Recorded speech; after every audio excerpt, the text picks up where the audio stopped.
मगर बाकी जगह पे तो हर जगह पे नेगेटिविटी है। आपके तल्लुकात इंडिया के साथ रत्ती भर बेहतर नहीं हुए। डोनाल्ड ट्रंप तरले मिन्नत करके मोदी के साथ सुलह कर रहा है। ये बात अब तक कंफर्म हो चुकी है कि भारत अपनी टर्म्स एंड कंडीशंस पर ये ट्रेड एग्रीमेंट करने जा रहा है। देखिए, आसान अल्फाज में तो ये कहा जा सकता है कि पाकिस्तान की जो अफ़गानिस्तान पॉलिसी है वो नाकाम सी हो गई है। इंडिया आत्मनिर्भर भारत इनिशिएटिव के तहत अफ्रीकन कॉन्टिनेंट के अंदर एक मुल्क है मोरक्को, वहाँ पे एक फैक्ट्री लगा रहा है। इंडियन जो डिफेंस इंडस्ट्री है उसकी जो इन्वेस्टमेंट वहाँ पे गई है that is on the favourable terms. कि इंडिया का मोरक्को में फैक्ट्री लगाना इट हैज़ स्ट्रेटेजिक सिग्निफिकेंस। और पॉपुलैरिटी गिर रही है। अभी जो सारे जो सर्वेज हो रहे हैं इसकी पॉपुलैरिटी गिर रही है। ठीक, मगर कामयाबी नहीं हुई। Is failed in everything is tried to do. देखे ना, उसका जो सारा रशिया का एजेंडा था, चाइना का एजेंडा था, इंडिया का एजेंडा था, यूरोप का एजेंडा था, सब जगह पे फेल हो गया। एक तो जो अफगानिस्तान की जानिब से एक रिएक्शन आया वो बड़ा सख्त है।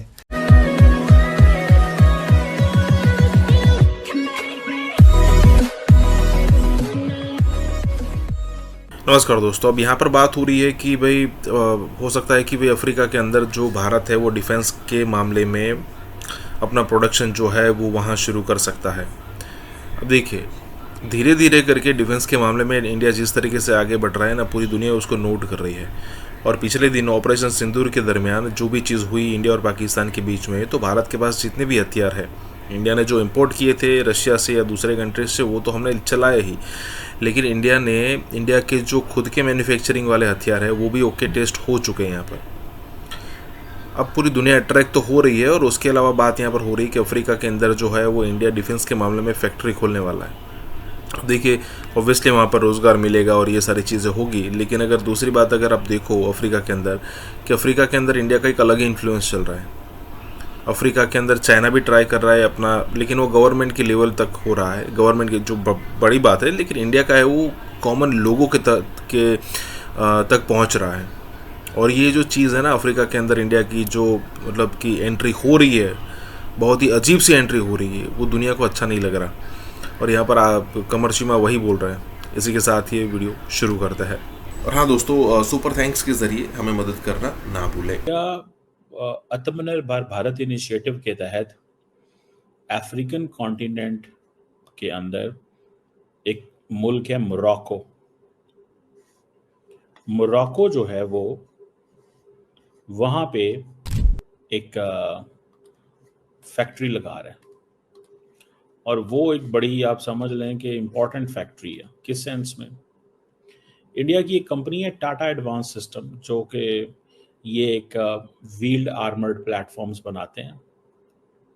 और ये इंडियन डिफेंस मैन्युफैक्चरिंग फैसिलिटी जो है ये इसमें मोरक्को के अंदर जा रही है। और राजनाथ सिंह साहब जो डिफेंस मिनिस्टर हैं वो ऑलरेडी मोरक्को पहुंचे हुए हैं। और ये समझ लें कि जो Indian defence manufacturing plant Africa में लग रहा है, बेसिकली तो जो इंडिया ग्लोबल साउथ के अंदर एक लिंक बिल्ड कर रहा है, ये वो ठीक है जी। और अगर आप इसको देखें तो ये एक इंडिया की जो डिफेंस इंडस्ट्री है या आत्मनिर्भर भारत इनिशिएटिव है, उसमें इंडियन समझते हैं कि we need to go global. Donald Trump तरले मिन्नत करके मोदी के साथ सुलह कर रहा है। ये बात अब तक कंफर्म हो चुकी है कि भारत अपनी टर्म्स एंड कंडीशंस पर यह ट्रेड एग्रीमेंट करने जा रहा है, जिसमें सरे फहरिस्त रशिया से तेल की खरीदारी है। अमेरिका इससे तो उसे बाज नहीं रख सका, दीगर काम क्या करेगा। और अमेरिका ने खुल के कहा है कि हमारी 25 साल की इन्वेस्टमेंट है इंडिया में, हम इंडिया को हाथ से निकलने नहीं देंगे। हम इतनी आसानी से अपने प्यारे दोस्त को चाइनीज कैंप में नहीं जाने देंगे। दूसरी शर्त जो इंडिया ने मनवाई वो उसके एग्रीकल्चर से मुताल्लिक है कि अमेरिकी टैरिफ का इतलाक उसके ऊपर नहीं होगा और वो अपने किसान को इस तरह प्रोटेक्ट करेगा। तीसरी चीज, भारत ने अमेरिका को इस बात पर आमादा किया है कि वो अपने लातादाद ट्रेड एग्रीमेंट्स पर पेमेंट भारतीय रुपए में करेगी, डॉलर की मदद नहीं लेगी। देखिए किस दिल से डोनाल्ड ट्रंप ने इसको एक्सेप्ट किया होगा। तो वो तो तैयारियां इस तरह की कर रहे हैं, वहां मामलात इस तरह के हैं, और आप लगे हैं चिरागां करवाने। पॉपुलैरिटी गिर रही है। अभी जो सारे जो सर्वेज हो रहे हैं, इसकी पॉपुलैरिटी गिर रही है। ठीक। मगर कामयाबी नहीं हुई। Is failed in everything is tried to do. देखे ना, उसका जो सारा रशिया का एजेंडा था, चाइना का एजेंडा था, इंडिया का एजेंडा था, यूरोप का एजेंडा था, सब जगह पे फेल हो गया। और इस सिलसिले में वो अपनी दुनिया में कनेक्शन वगैरह जो है वो इस्टेब्लिश कर रहे हैं।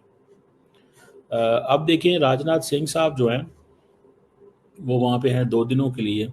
ये फर्स्ट इंडियन डिफेंस प्लांट है, पहली बात तो ये समझ जानी चाहिए।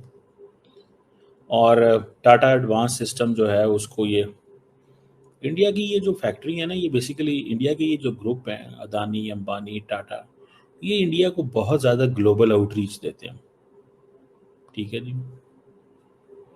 और वहाँ पे जो लीडरशिप है उनसे भी मिल रहे हैं। गो के आपको पता होना चाहिए, जिन लोगों को नहीं पता, कि जो मोरक्को है ये, इसका कैपिटल रबात है।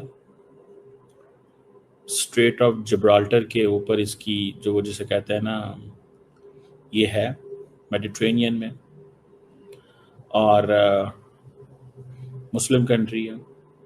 फ्रांस के साथ अच्छे ताल्लुकात हैं इसके, गल्फ कंट्रीज़ के साथ अच्छे ताल्लुकात हैं। इसने इजराइल के साथ भी ताल्लुकात बना लिए थे अब्राहम अकॉर्ड में, आपको पता है। सो इंडिया हर उस मुल्क के करीब होता है जो अमेरिका और इजराइल के करीब होता है। एंड ये अफ्रीकन यूनियन और अरब लीग का भी मेंबर है।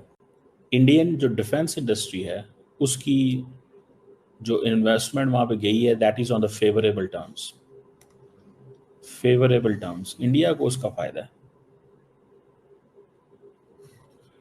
और मोरक्को को भी सारी बात है, फ़ायदा तो उसका है। ये थोड़ा ही होता है, किसी एक मुल्क को तो नहीं फ़ायदा होता। मोरक्को कहते हैं हम आपको फेवरेबल कंडीशंस देंगे इंडियन डिफेंस कंपनी को, state of the art environment देंगे, ज़ीरो ब्यूरोक्रेसी होगी और प्रॉफिटेबिलिटी होगी। कि इंडिया का मोरक्को में फैक्ट्री लगाना, it has strategic significance. It has military terms में तो ठीक है, उनको ये फ़ायदा होगा।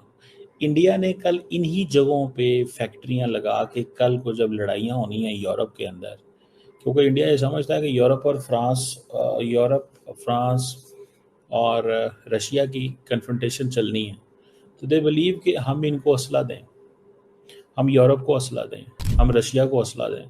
तो जिस तरह ग्रेट पावर्स एक दूसरे को असला देती थी, हमें भी इनको असला देना चाहिए। बादशाह बन नहीं यारा। कुछ दोस्त नहीं जानते कि इंटीग्रेशन का क्या मतलब है, ये कैसे होता है। आप यकीन कीजिए कि पाकिस्तान और सऊदीया का आपस में जो असला है, इसकी कोई इंटीग्रेशन नहीं है। आप खुद सोचिए कि क्या सऊदी रेडार्स, सोनार्स और तैयारे, फिर उनका सर्वेलेंस सिस्टम, फिर उनके मिसाइल पाकिस्तानी असलहे के साथ इंटीग्रेटेड हैं? हरगिज नहीं।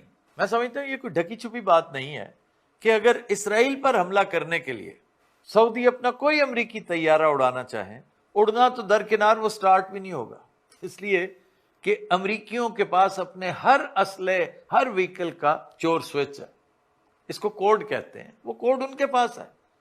आप उसकी मर्जी के बगैर, ये एग्रीमेंट का हिस्सा होता है। और इसराइल को तो वो प्रोटेक्ट जिस तरह करता है आप जानते हैं, इसलिए इसको नेटो के साथ तशबीह देना, मैं समझता हूं ओवर सिंप्लीफिकेशन ही नहीं, जहालत भी है। हम पर हमले की सूरत में हमारे मुस्लिम बरादर ममालिक, वो जो गजा की कस्मा पुरसी पर खामोश थे, हमें भी वो ज्यादा कंबल भेज देंगे, अद्वियात भेज देंगे, खुश्क खुराक भेज देंगे, और कुछ नहीं तो दुआएं कर देंगे, इसके अलावा कुछ नहीं। खातिर जमा रखिए। और डॉलर्स की जो बारिश एक्सपेक्ट कर रहे हैं हमारे दोस्त, उस हवाले से मैं पहले बता चुका हूं कि ये मुमकिन नहीं है।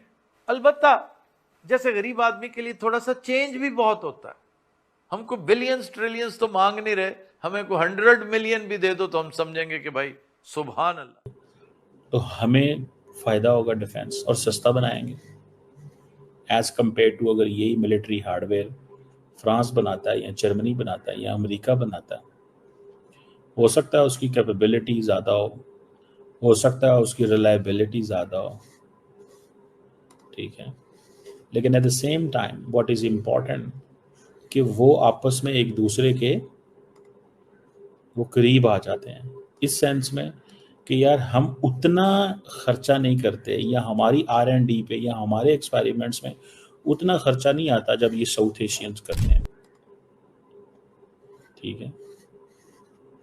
लेकिन अगर ये साउथ एशियन ना करें, ठीक है, तो फिर खतरा बढ़ जाता है, फिर खतरा बढ़ जाता है। तो ये वो पॉइंट है जिसको मैं देखता हूँ, तो मैं समझता हूँ कि ये जो अफ्रीकन्स हैं इनके साथ काम करेंगे इंडियंस तो सस्ता रहेगा। ये कल को फ्रेंच नहीं लेने हैं प्रोडक्ट्स इनसे। इंडिया अपनी डिफेंस इंडस्ट्री को बहुत अहमियत दे रहा है, आत्मनिर्भर भारत को वो अहमियत दे रहे हैं। मोरक्को ने उनको फ्री हैंड दिया है, ऑटोनॉमी दी है, ज़ीरो ब्यूरोक्रेसी दी है, ठीक है जी। और जो मोरक्कन कंपनी है वो भी मिल के इनके साथ काम कर रही हैं। 36 महीनों के अंदर फैक्ट्री कंप्लीट होनी है। 35% लोकल इंटीग्रेशन रेट है, बाद में ये 50% तक जाएगा। मेरा ख्याल है 200-250% जॉब जो है वो क्रिएट होंगी, डायरेक्ट इनडायरेक्ट,